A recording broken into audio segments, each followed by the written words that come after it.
Redmi போன மாசம் தான் Redmi A1 அப்படின்னு ஒரு புது budget range smart phone launch பண்ணியிருந்தாங்க. இப்போ அதை தொடர்ந்து Redmi A1 Plus அப்படின்னு சொல்லிட்டு A1க்கு சில அப்கிரேடோட இன்னொரு மாடல் லான்ச் பண்ணியிருக்கிறாங்க. இன்னைக்கு இந்த வீடியோவில் இந்த ஸ்மார்ட் ஃபோன் எப்படி இருக்குது, இதை பற்றி என்னோட ஒப்பீனியன் என்ன அப்படிங்கிறத இந்த வீடியோட லாஸ்ட்டில் சொல்கிறேன். ஸோ வீடியோவை ஸ்கிப் பண்ணாமல் கடைசி வரைக்கும் பாருங்கள். ஃபர்ஸ்ட் டிசைன்லேருந்தே ஸ்டார்ட் பண்ணலாம். டிசைன் சொல்லும்போது Redmi A1ல் என்ன டிசைன் கொடுத்தாங்களோ அதே டிசைன் தான் இங்கேயும் எடுத்துகிட்டு வந்திருக்காங்க. பெருசாக எந்த வித சேஞ்சஸும் இல்லை. இங்கே மெயின் சேஞ்சஸ் என்ன அப்படின்னா இங்கே ஃபிங்கர் பிரிண்ட் சென்சார் ஆட் பண்ணியிருக்கிறாங்க.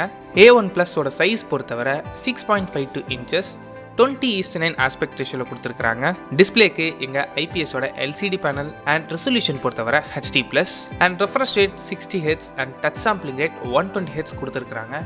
இந்த பட்ஜெட்டில் ஹையர் ரெஃப்ரெஷ் ரேட்லாம் எதிர்பார்க்கவும் முடியாது. அண்ட் இந்த டிஸ்பிளேயோட பீக் பிரைட்னஸ் எடுத்துக்கிட்டிங்கன்னா 400 nits வரைக்கும் போகும்னு சொல்லியிருக்கிறாங்க. ஓரளவுக்கு டீசெண்டான பேனல் தான் இது.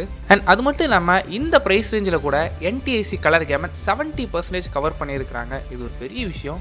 ஓவராலாகவே டிஸ்பிளே ஓரளவுக்கு நல்ல பேனல் தான் இங்கே யூஸ் பண்ணியிருக்கிறாங்க. நெக்ஸ்ட் ப்ராசஸர் பொறுத்தவரை same MediaTek Helio A22 processor தான் இங்கேயும் யூஸ் பண்ணியிருக்கிறாங்க. இதை சப்போர்ட் பண்ணுறதுக்கு 2 RAM வேரியண்ட் அவைலபிளாக இருக்குது. 2GB and 3GB LPDDR4X RAM use பண்ணியிருக்கிறாங்க. அண்ட் ஸ்டோரேஜ் பொறுத்தவரை 2 வேரியண்ட்டுமே 32GB வேரியன்ட் தான். சப்போஸ் இந்த ஸ்டோரேஜ் உங்களுக்கு 32GB எனக்கு பத்தாதுன்னு நினச்சிங்கன்னா டெடிகேட்டட் SD கார்டு ஸ்லாட்டும் இருக்குது. ஸோ அது மூலமாக நீங்கள் 512GB வரைக்கும் ஸ்டோரேஜை எக்ஸ்பேண்ட் பண்ணிக்கிற ஆப்ஷன்ஸும் இங்கே கொடுத்துருக்காங்க. அண்ட் இந்த ப்ராசர் எந்த அளவுக்கு பெர்ஃபார்ம் பண்ணும் அப்படின்னு உங்களில் நிறைய பேர் டவுட் இருக்கும். நான் முன்னாடியே A1க்கு என்ன சொன்னோன்னா கிட்டத்தட்ட அதே தான் இங்கேயும் சொல்ல போகிறேன். உங்களுக்கு ரொம்ப பேசிக்கான யூசேஜாக இருந்துச்சு அப்படின்னா இந்த ப்ராசர் தாராளமாக போதுமானது தான். இல்லை இதான் ஃபஸ்ட் டைம் நீங்கள் ஆண்ட்ராய்ட் ஃபோன் யூஸ் பண்ண போகிறீங்க அப்படின்னா அதுக்கும் இந்த ப்ராசர் ஈஸியாக செட் ஆகும். அண்ட் அதை தாண்டி பெருசாக இந்த ப்ராசரில் எதிர்பார்க்கவும் முடியாது. பேட்டரி பொறுத்தவரை சேம் 5000 mAh கொடுத்துருக்குறாங்க. சப்போர்ட் பண்ணுறதுக்கு 10 வாட்ஸ்க்கான சார்ஜர் எங்கள் பாக்ஸ்லேயே இன்க்ளூட் பண்ணியிருக்கிறாங்க. அடிஷ்னலாக எங்கள் Bluetooth version 5 support, 3.5mm jack and fingerprint sensor ஆப்ஷன்ஸும் அவைலபிளாக இருக்குது. இவ்வளோ நேரம் நம்ம ஹார்ட்வேர் பற்றி பார்த்தோம். Next software. இந்த ஃபோன் ஆண்ட்ராய்ட் 12 ரன் ஆகுது. கம்ப்ளீட்டாக கிட்டத்தட்ட ஸ்டாக் ஆண்ட்ராய்ட் எக்ஸ்பீரியன்ஸ் தான் இதை யூஸ் பண்ணியிருக்கிறாங்க. ப்ரைஸிங் பொறுத்தவரை இந்த ஃபோன் 2 வேரியண்ட்டில் அவைலபிளாக இருக்குது. 2GB RAM 32GB வேரியண்ட் 6999க்கு ப்ரைஸ் பண்ணியிருக்கிறாங்க. And 3GB RAM 32GB variant 7999க்கு ப்ரைஸ் பண்ணியிருக்கிறாங்க. அக்டோபர் 31 வரைக்கும் தான் இந்த ப்ரைஸிங்.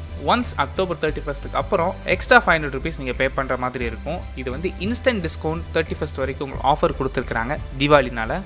இந்த phone black, blue and green colour ஆப்ஷன்ஸ்க்கு அவைலபிளாக இருக்குது. இப்போ உங்களில் நிறைய பேருக்கு டவுட் வந்திருக்கும், நான் Redmi A1 வாங்கவா இல்லை A1 Plus வாங்குறதா அப்படின்னு சொல்லிட்டு.